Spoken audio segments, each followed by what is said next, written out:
They heard it before they saw it, an odd whistle slicing through Pacific air, then a blue blur dropping like a hawk.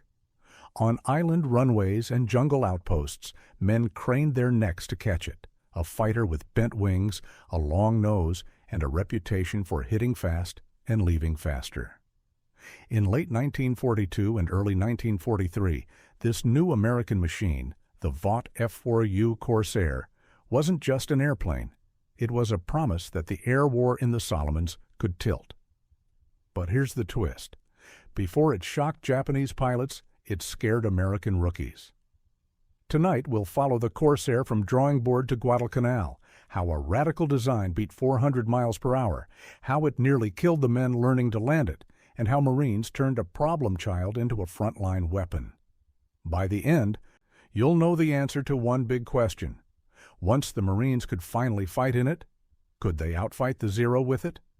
The story starts with a simple bet.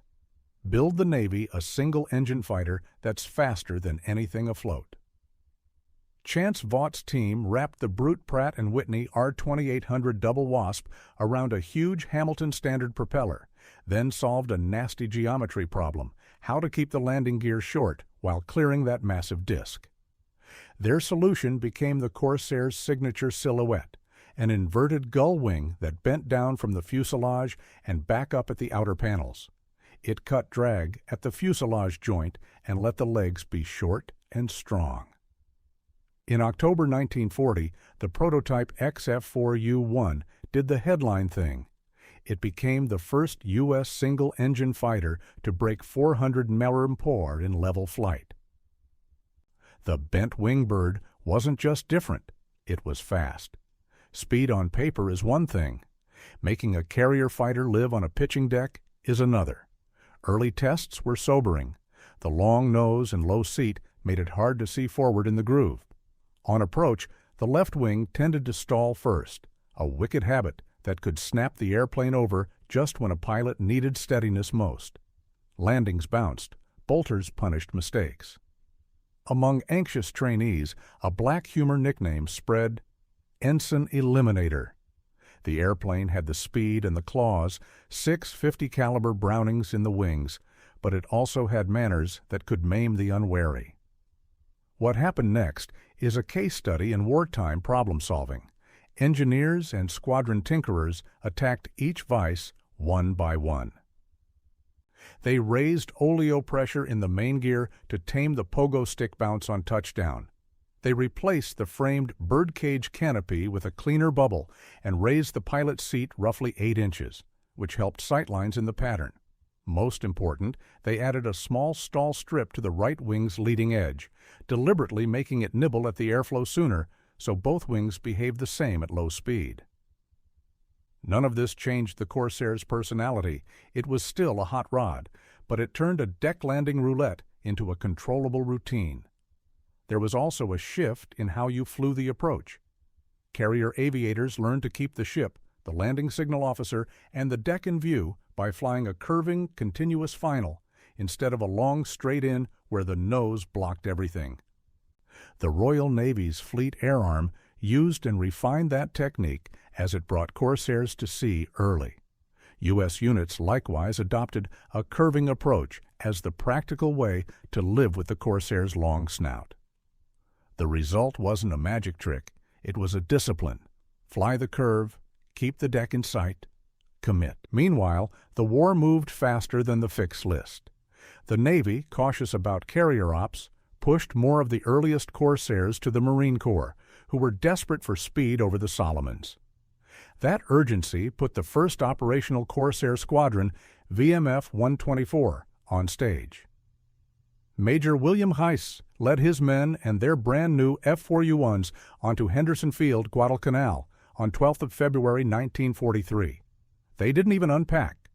Before lunch, they were airborne on a long escort to help PBY Catalina fish down pilots out of Sandfly Bay off Vela La Vela, a rescue hop in combat airspace that doubled as a shakedown cruise for a squadron with only weeks of experience in type. It was not glamorous, it was necessary. 2 days later came the trial by fire. On 14th February 1943, American bombers and escorts, Corsairs from VMF 124, P-38s, and P-40s pushed toward Kahili and the Buin-Shortland area. Japanese fighters rose in strength. The tally at day's end was grim for the Allies. Multiple bombers and fighters lost, and only a handful of enemy claims to show for it. Aircrew would remember the day by a bitter nickname, the St. Valentine's Day Massacre. The Corsairs' first recorded combat encounter had not been a victory parade. It was a lesson written in fuel and fire. But lessons in 1943 were gold. The Marines learned quickly what the design already suggested. Don't get slow with a zero. Use the Corsairs' strengths, speed in the dive, climb and roll, heavy guns, rugged build, and fight vertically.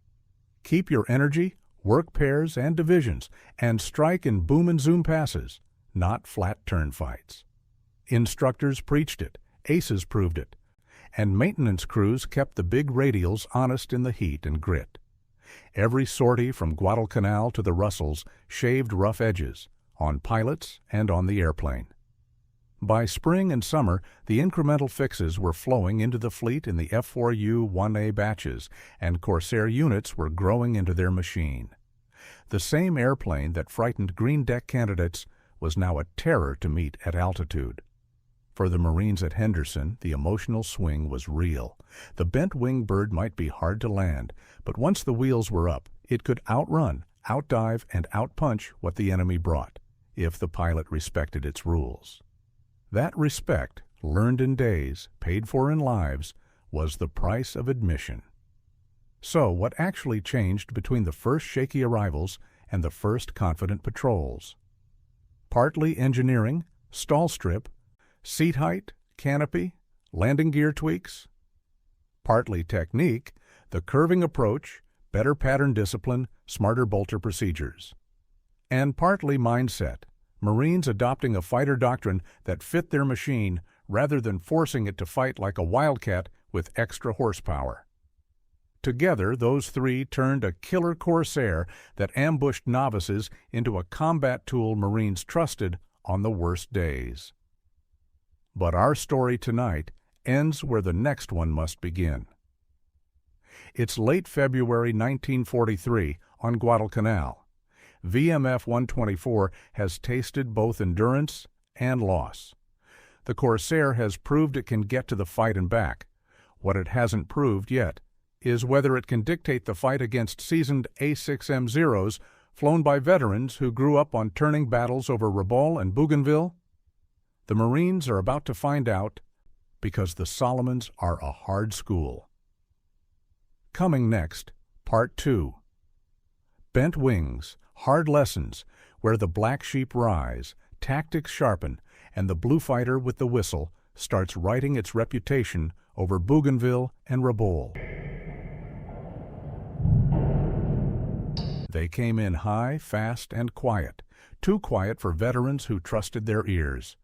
On the horizon, smoke columns over Bougainville. Down below, wrecked barges, fresh trenches, and a coastline bristling with new airstrips. And then the sound hit, 6 Brownings cracking at once, followed by a blue shape with bent wings flashing through the fight and rocketing back to altitude before the Japanese pilots could turn on it. In the Solomons of 1943, the Vought F4U Corsair was learning its craft. So were the men in its cockpit. Tonight, how Marines and Navy flyers changed the way they fought, how a quiet, steady pilot named Kenneth A. Walsh became the Corsair's first ace, why VMF 214, the Black Sheep. Caught fire under Gregory Pappy Boyington, how the Navy's VF-17, Jolly Rogers, proved the type ashore. And why 2 November raids on Rabaul shook Japanese confidence. By the end, we'll answer a hard question. If the Corsair could rule the island skies, could it master the carrier decks next? The A6M Zero was a brilliant low-speed dogfighter. It could turn tight, and for much of the war, it met opponents who tried to turn with it and lost. The Corsair forced a new approach, energy fighting. That meant boom and zoom, diving fast from altitude, striking hard once, then climbing away to set up the next pass. it also meant discipline, conserve speed, keep the fight vertical, and work your wingman. U.S. naval aviation doctrine in 1943-44 leaned into these strengths because the Corsair had what mattered for this style: speed in the dive and climb, ruggedness, and heavy guns. Pilots learned that if they got slow and tried to scissor with a zero, they were gambling their lives. Keep it fast. Make the enemy play your game, not his. Some flyers experimented with a brief, careful use of partial flaps, maneuvering or combat flaps, to momentarily tighten a turn without stalling, but only at the right speed window. Even wartime manuals note limited flap settings during maneuvers, a reminder that this was a situational trick, not a crutch. Energy ruled. Into this hard school stepped First Lieutenant Kenneth A. Walsh of VMF 124, a quiet professional who let his flying do the talking. He scored his first 3 victories on 1st April 1943, then 2 more on 13th May, becoming the first Corsair ace. Through the Solomon summer, Walsh kept adding to his tally, fighting at altitude where the F4U's dive and climb mattered most. His courage over Vella La Vella and Kahili on 15 and 30 August 1943, pressing attacks against superior numbers, earned him the Medal of Honor. By October, he was back in the States. His score stood at 21 by war's end. Walsh's record captured the year's lesson. In the Corsair, speed and altitude were weapons as sharp as any gun. The name Black Sheep invites stories, some true, some inflated. The truth is plenty dramatic. VMF 214 formed under Maji Gregory Pappy Boyington in late summer 1943 with a mix of pilots, many experienced. They were not a band of misfits dragged from the brig. That TV myth came decades later. The squadron's cohesion, leadership, and ruthless tempo made the difference. In their early weeks, the Black Sheep burned through Japanese formations over the northern Solomons and Rabaul approaches, chalking up scores at a pace that grabbed headlines and raised morale across the fleet. Boyington's own tally and the circumstances of his later shoot-down and captivity added to the legend. But the foundation was simple: trained pilots, some plus a hard-hitting airplane, plus a clear mission. The Navy's VF-17 Jolly Rogers, under Lieutenant Cedar Tom Blackburn, is the less flashy but equally important chapter. Scheduled for carrier duty, the squadron operated its Corsairs from island airfields in the northern Solomons through late 1943 due to logistics and suitability concerns, then escorted and defended the Bougainville Lodgment from bases like Ondonga and later the Empress Augusta Bay area. Their workhorse missions, cap over invasion shipping, sweeps, and strafing runs, showed that Navy pilots could wring the same results from the F4U that Marines were seeing. Veterans like Ira Kepford soon dotted the scoreboard. The Jolly Rogers ashore, proving ground, helped pave the way for broader carrier acceptance later. Then came the test that echoed across the theater: carrier raids on Rabaul, the Japanese stronghold some called the Pearl Harbor of the South Pacific.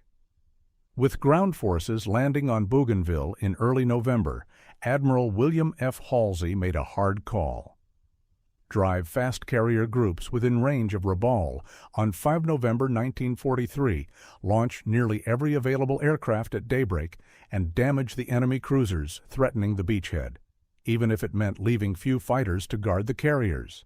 It worked. Multiple Japanese cruisers were heavily damaged, and the immediate naval threat to the Bougainville Lodgment faded. Losses were surprisingly light for such a bold strike. 2 days later, a second carrier group joined. On 11 November 1943, U.S. carriers hit Rabaul again under worse weather, widening the damage and pushing the remaining Japanese heavy ships to withdraw toward Truk. Between the 5th and 11th, the raids didn't sink the fleet, but they broke its nerve and timing, buying the Allies the breathing room they needed. For pilots, Corsair, Hellcat, and others, it was a validation. The new generation of U.S. naval aviation could go toe-to-toe with the Empire's strongest bastion.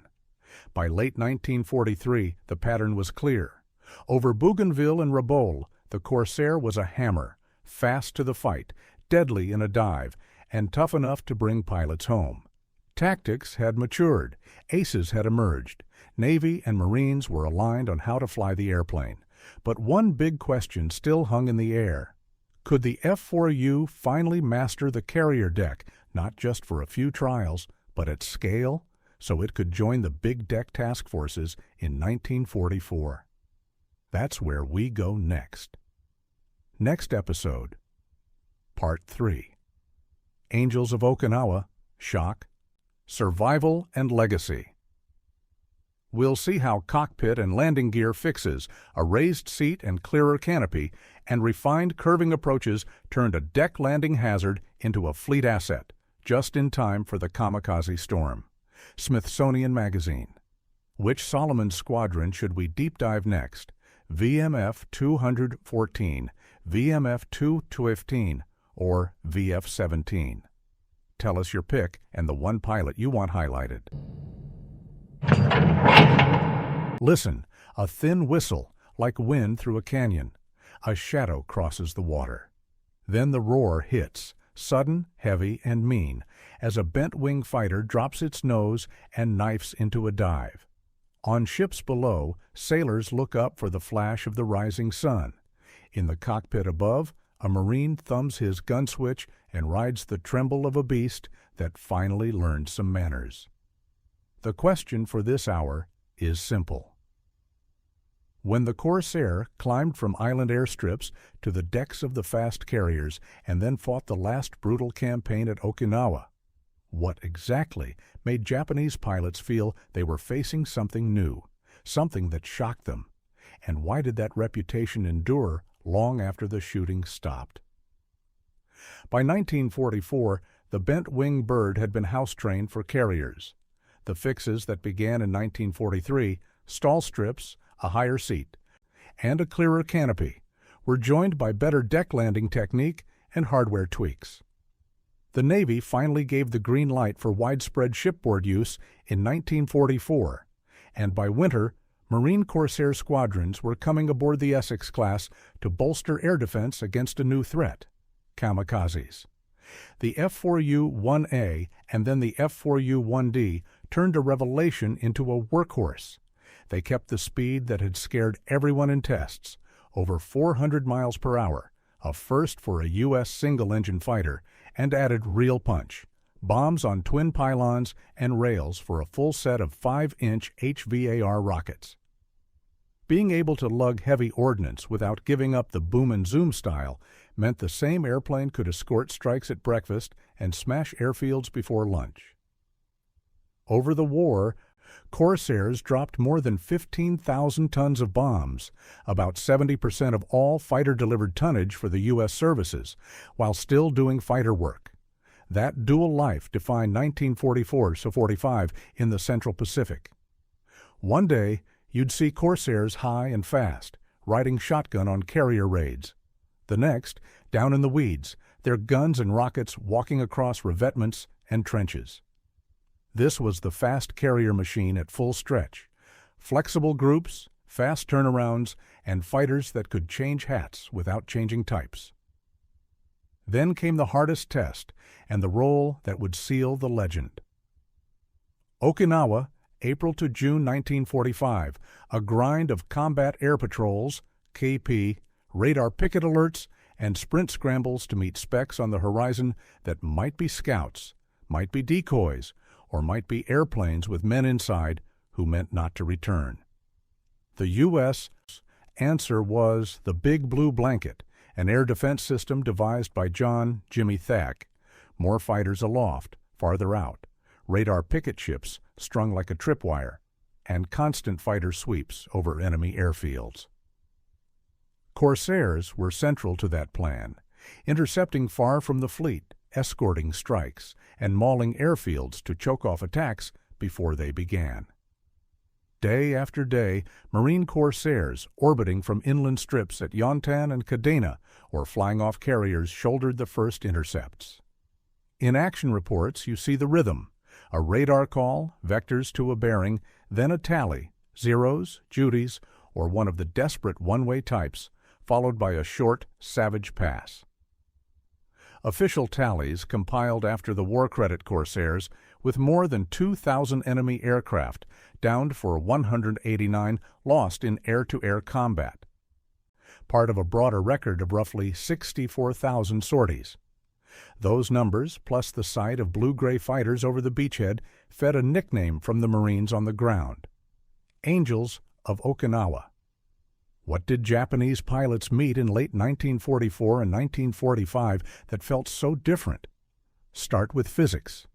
In the climb and above 300 miles per hour, a Corsair could leave an A6M behind. In a dive, the Corsair's rugged, heavy airframe and big wing let it pick up speed fast and keep it. The Zero, designed pre-war for lightness and range, didn't like high-speed maneuvers.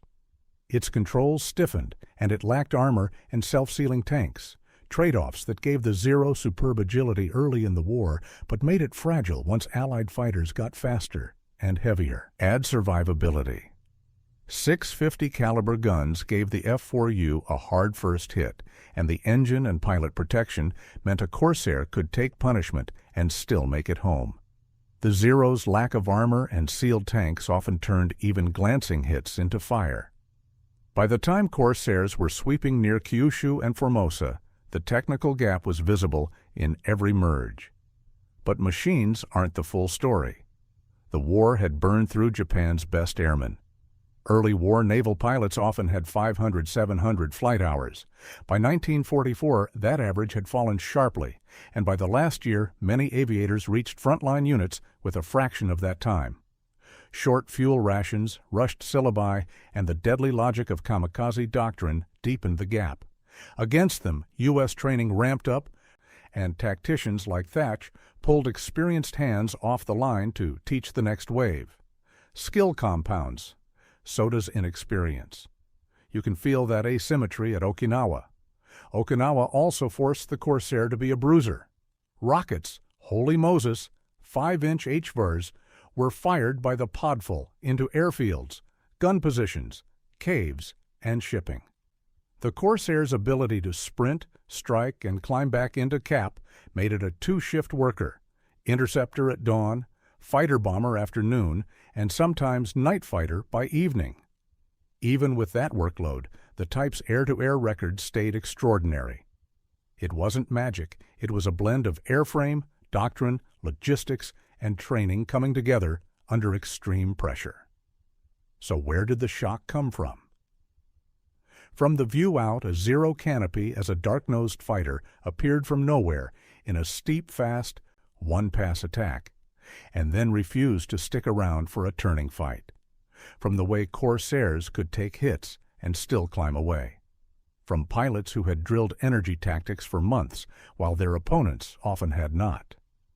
And from a system, pickets, radar, controllers, cap, that forced the fight on Allied terms, farther from the fleet and higher in the sky. And the legend? It hardened in the last months of the war and grew in peacetime. The Corsair's 11-to-1 aura became shorthand for a machine that was both fast and forgiving in the hands of trained pilots. The nickname Whistling Death, often said to come from the Japanese, is part of that lore. Museums and histories repeat it, though some historians point out there's no solid Japanese source behind the phrase. It seems to have spread through Allied media during the war. Legends stick because they fit the feeling. Even the Marines on Okinawa, listening for the whistle before the roar, had their own name for the bent-wing angels overhead. The war ended, but the Corsair didn't. It fought on in Korea, still toting rockets and bombs, and then, improbably, starred in the very last prop vs. prop dogfights in 1969, when Honduran and Salvadoran pilots tangled in Corsairs and Mustangs in the Soccer War. A Honduran Corsair pilot scored what are widely recognized as the last piston fighter air-to-air victories in history. That's a long arc for a fighter born before Pearl Harbor and still dangerous 3 decades later. Which leaves us with a verdict. The Corsair did not win because it could outturn a Zero or because it was flawless on day one. It won because it evolved. It won because pilots learned to play to its strengths: speed, dive, roll at high speed, and sheer staying power. It won because a naval and marine air system, training, tactics, carriers, and shore bases, gave it the right fights at the right times. By 1945, when Japanese aviators looked up and saw a dark-mouthed, bent-wing shape dropping in from the sun and then vanishing back into the blue, the shock wasn't only at the airplane. It was at the realization that the fight itself had changed. And if you want the coda that pulls you into the next story, here it is. After Okinawa, the Corsair flies into the jet age and still finds ways to matter, from Korea's cold valleys to that hot July sky over Central America. How does a World War II piston fighter manage to write the last line in aerial gun-to-gun combat? That's where we go next.